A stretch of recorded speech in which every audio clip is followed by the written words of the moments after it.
Today, I'm going to read a book by Dr. Suess. You probably know who Dr. Suess is. His name is actually Theodore Suess Giesel. So I thought that was interesting because he's always been called Dr. Suess. He is an American children's author. He was a political cartoonist, illustrator, poet, animator, screenwriter, and filmmaker. He did a lot. He was born March 2nd, 1904, and sadly died September 24th, 1991. Although he passed away quite a long time ago, he still means a lot, and everyone knows who Dr. Seuss is. He writes the classics. So today, I'm going to read you one of my favorites, which is Yertle the Turtle. So let's get started. On the faraway island of Salamasan, Yertle the Turtle was king of the pond. A nice little pond. It was clean, it was neat, the water was warm, and there was plenty to eat. The turtles had everything turtles might need. They were all happy, quite happy indeed. They were, until Yertle, the king of them all, decided the kingdom he ruled was too small. I'm ruler, said Yertle, of all that I see, but I don't see enough. That's the trouble with me. This stone for a throne, I look down on my pond, but I cannot look down on the places beyond. This throne that I sit on is too low down. It ought to be higher, he said with a frown. If I could sit high, how much greater I'd be. What a king! I'd be ruler of all that I see. Oh. So Yertle the Turtle lifted his hand, and Yertle the Turtle gave a command. He ordered 9 turtles to swim to his stone, and using these turtles, he built a new throne. He made each turtle stand on another one's back, and he piled them up in a 9-turtle stack. Then Yertle climbed up and sat down on the pile. What a wonderful view! He could see most a mile. Look at all those turtles. Oh my.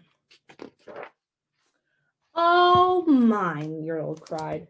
Oh, the things I now rule. I'm king of a cow. I'm king of a mule. I'm king of a house. And what's more beyond that, I'm king of a blueberry bush and a cat. I'm Yertle the Turtle. Oh, marvelous me, for I am ruler of all that I see.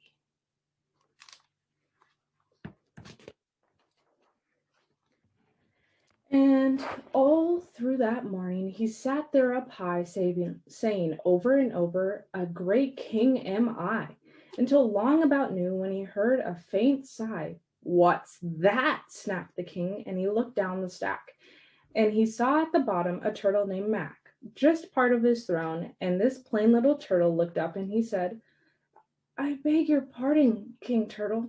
I've got pains in my back and my shoulders and my knees. How long must we stand to hear your majesty, please? Poor guy.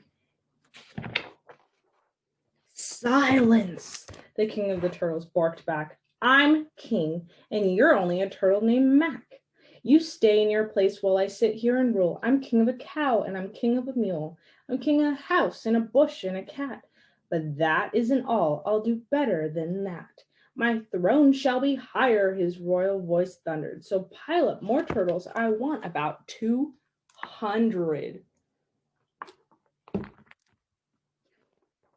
Turtles, more turtles, he bellowed and brayed, and the turtles way down in the pond were afraid. They trembled, they shook, but they came, they obeyed. From all over the pond they came swimming by dozens, whole families of turtles with uncles and cousins, and all of them stepped on the poor head of Mac. One after the other they climbed up the stack.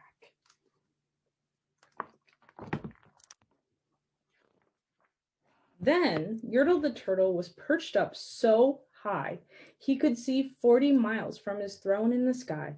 Hooray, shouted Yertle. I'm king of the trees, I'm king of the birds, and I'm king of the bees. I'm king of the butterflies, king of the air. Ah, me, what a throne, what a marvelous chair. I'm Yertle the Turtle, oh, marvelous me, for I am ruler of all that I see.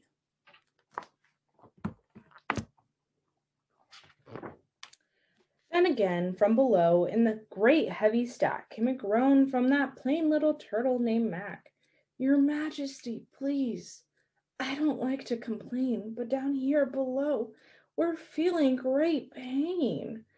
I know up on top you're seeing great sights, but down at the bottom we too should have rights. We turtles can't stand it. Our shelves our shells will all crack. Besides, we need food. We're starving, groaned Mac.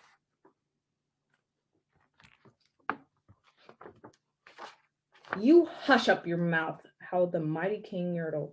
You have no right to be talking to the world's highest turtle. I rule from the clouds, over land, over sea. There is nothing, no nothing, that is higher than me.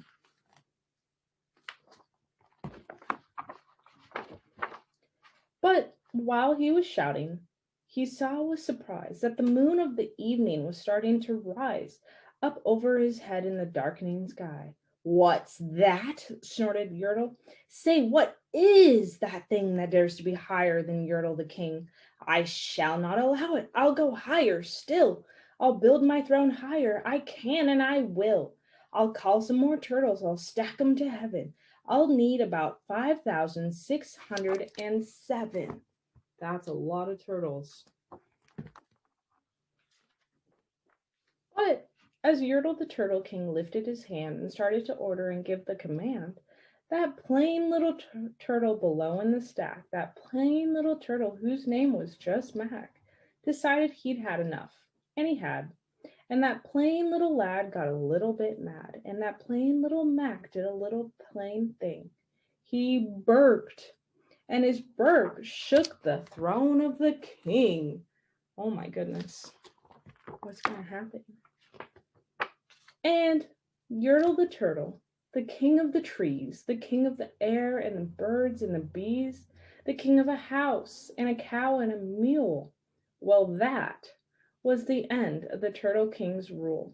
For Yertle the king of Salamasan fell off his high throne and fell plunk in the pond. Look at him. And today, that great Yertle, that marvelous he, is king of the mud. That is all that he can see. And the turtles, of course, all turtles are free, as turtles and maybe all creatures should be. Here's the last page, and that's the book. I just wanted to say a quick couple of things. One of my favorite things about Dr. Suess is his stories have morals. Through that story, if you try to rule people and command them, it's not going to be the happy way. Like it says at the end, all turtles are free as turtles and maybe all creatures should be. So I just wanted you to remember that, and maybe next time you pick up a Dr. Seuss book, you stop and think, is there a moral to this story? Is there something Dr. Seuss is trying to tell me?